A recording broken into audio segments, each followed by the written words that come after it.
A strong and independent woman is something to behold. She pays her own bills, buys her own things, and she doesn't let a man affect her stability or self-confidence. She is a soul-rich woman. Are you ready to be rich doing what you love? Be on purpose and in control of your life again. At For Women Who Love the F Word podcast, we will be openly talking about getting more clients online, getting recognition as the leader and female entrepreneur, and also the F word, being fabulous, having freedom, and financial independence. It's time to own and love the F word. Welcome to the show. Hey gorgeous, and welcome to today's episode. Today's special guest is Dr. John Tan. He is someone that I've known for 20 years as a volunteer with Care Singapore.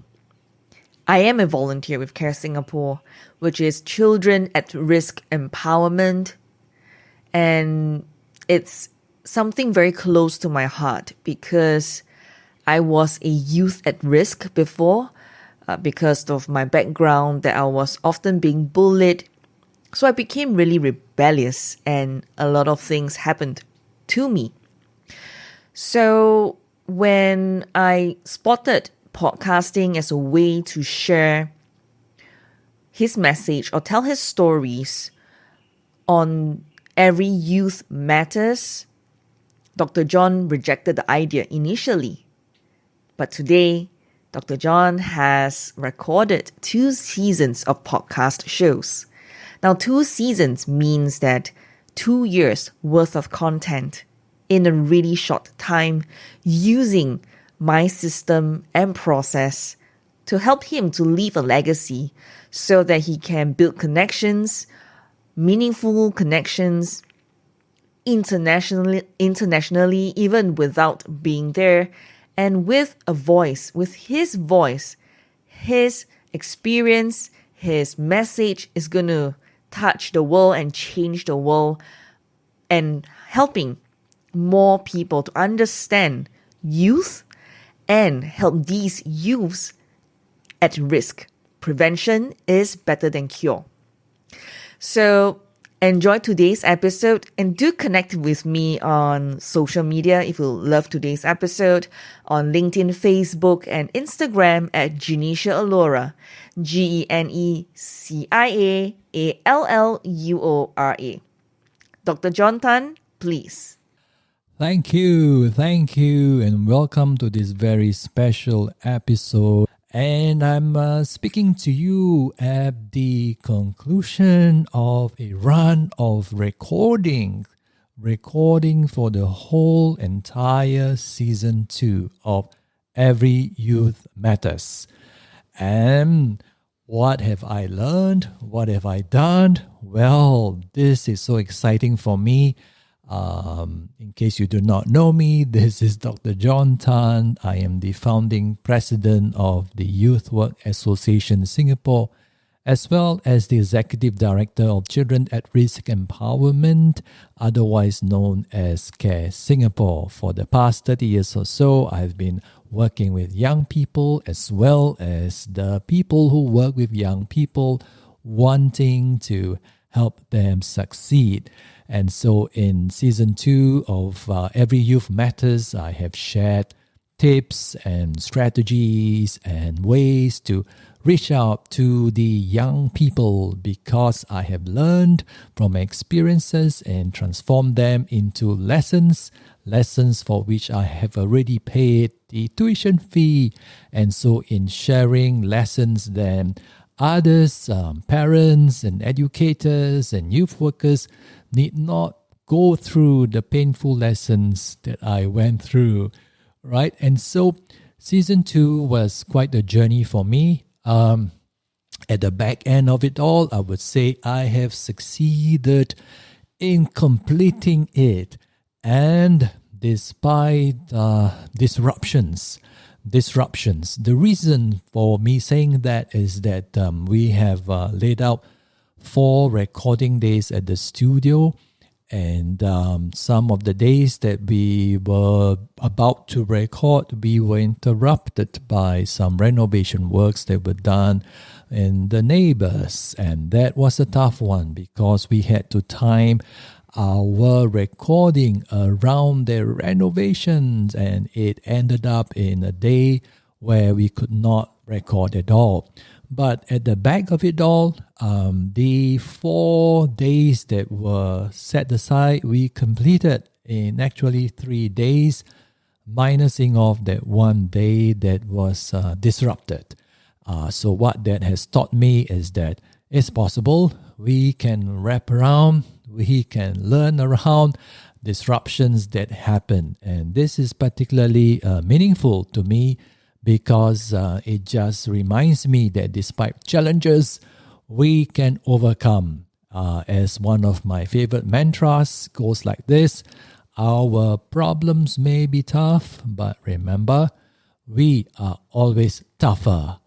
And I managed to complete season 2 despite being very busy, despite having a very busy schedule of presenting workshops and writing materials and training people and all of that. I'm so glad that I was able to accomplish something that I wanted to do for quite a long bit. And it has further embedded my legacy, and it has further given me the materials that are already recorded down. So it is with a great sense of accomplishment that I have finished season 2. And I'm also very, very glad to be working with my new podcast coach, Janet Aisha. And she has been a great help, being beside me and giving me pointers, and just so that the recordings can be sharper and better. And so you will notice, I believe that as the season progresses, with later episodes actually getting into a better rhythm, and I think it's all kudos to my podcast coach, Janet Quack. All right. So now in looking at the realities of it, right? So we have building on the successes. There were some objections. There were some obstacles in the preparation. Well, I finished season 1 and had already made some sort of loose plans to record season 2. But along came a pandemic, coronavirus pandemic, and that meant we had to make all kinds of adjustments. So the timing, something that we cannot, fully control. We can plan for the timing, but we could not control it. And so it came at a time where I had to contemplate doing this whole season online.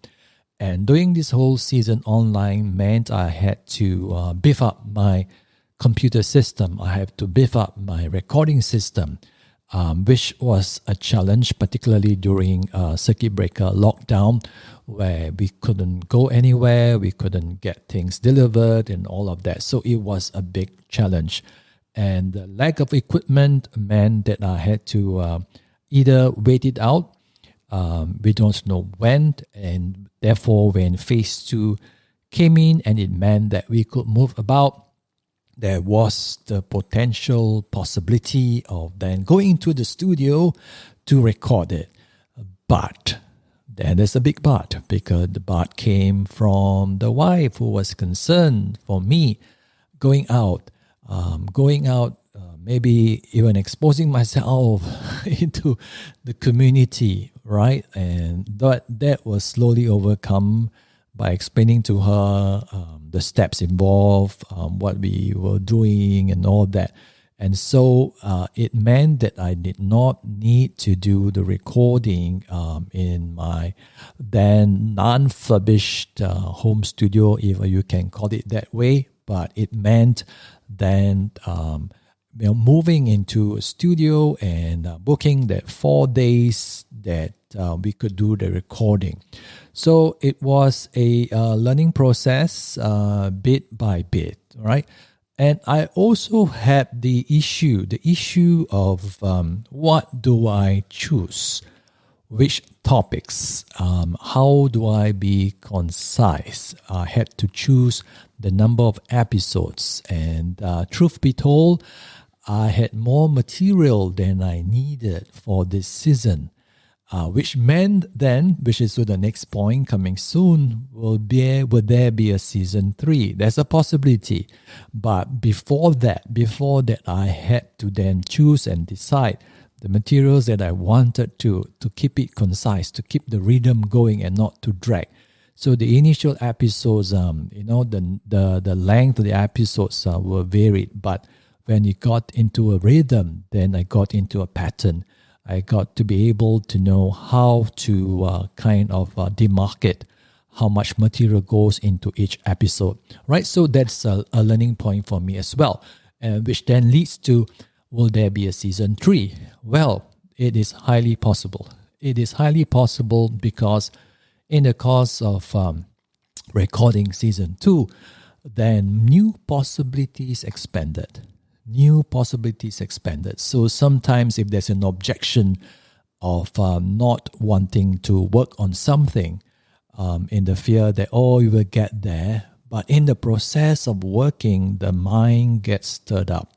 The mind gets launched into new areas. And so now in my mind's eye, I can almost see season 3 forming, right? So that is my what's next. So looking forward to what's next.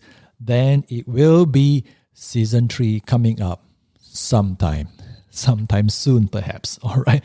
So the going towards my conclusion for this whole season 2, what has been my feeling? My feelings has been something of a great accomplishment.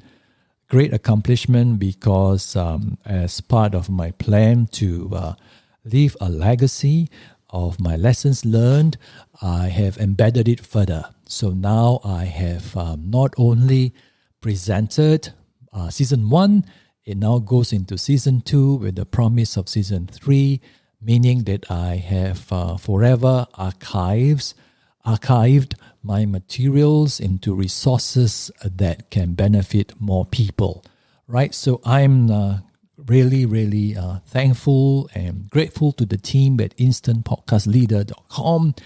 And if you really have a need, an urge to have your voice heard and listened to, and like me, leaving a legacy, then I strongly encourage you to sign up for the program. In fact, this is a truism that I've been told that when we raise our voices together, the words become more than just a phrase, right? It becomes more than just a phrase. It becomes a movement.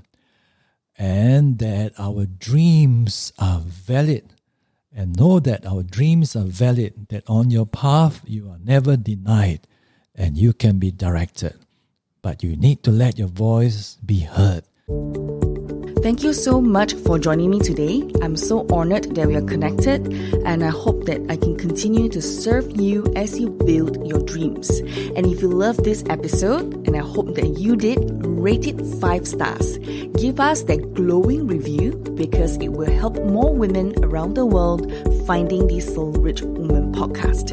Alone you are strong, together we are unstoppable. Now share this with every woman who needs it, because this is how we are changing the world, one woman at a time. As always, get out of your comfort zone and go towards the dreams you've always wanted to achieve. For women who love the F word, being fabulous, having freedom, and financial independence. My dear soul rich woman, sending you my love, and I'll speak to you soon. Bye for now.